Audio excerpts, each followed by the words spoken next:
Hi friends, welcome to food batch. మీరు హైదరాబాద్లో చాలా హోటల్స్, టిఫిన్ సెంటర్స్ అయితే చూస్తుంటారు. అలాగే స్ట్రీట్ సైడ్ ఫుడ్స్ కూడా చూస్తుంటారు. బట్ ఈ టిఫిన్ సెంటర్ ఏంటంటే బండితో పాటు ఉంటుందండి. మీరు ఎక్కడికైనా ట్రావెల్ చేసేటప్పుడు అడుగడుక్కి కనబడుతుంటుంది. కిలోమీటర్కి ఒకటి, రెండు అలా కనబడుతూనే ఉంటాయి. బట్ దీన్ని ఎవరు మోపెట్టు చూద్దని చెప్పి అయితే వచ్చేసాము. బట్ ఇక్కడ చూసిన తర్వాత ప్లేట్ అయితే 20 రూపాయలు చెప్పారు. వీళ్ళ దగ్గర బొండా, ఇడ్లీ, అలాగే ఉతప్పం కూడా ఉంది. నాకేమనిపించిందంటే, నేను ప్లేట్ టేస్ట్ చూశాను, చాలా బాగుంది.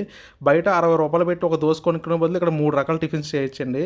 చాలామంది ఇది తీసి పారేస్తారు, ఇది రోడ్ సైడ్ ఫుడ్, జస్ట్ బంటితో ఇలా అమ్ముతున్నాడు, వేడిగా ఉండదు అది అనేసి. బట్ టేస్ట్ విషయానికి వస్తే చాలా బాగుంది. ఈయన పేరు రవికుమార్ అండి. ఇతను రాజమండ్రి నుంచి వచ్చి హైదరాబాద్లో 15 సంవత్సరాలు పెట్టి వ్యాపారం చేస్తున్నాడంట. చాలామంది రెగ్యులర్ కస్టమర్స్ ఉంటారు నాకు, వాళ్ళు తింటారు, వాళ్ళకి తెలిసిన టేస్ట్ ఏంటన్నది. చాలామంది కార్లోంచి చూసి వెళ్ళిపోతుంటారు ఈ రోడ్ సైడ్ ఫుడ్ కింద. బట్ మేము ఇచ్చే చీప్ అండ్ బెస్ట్లో మంచి ఫుడ్ అండి ఇది.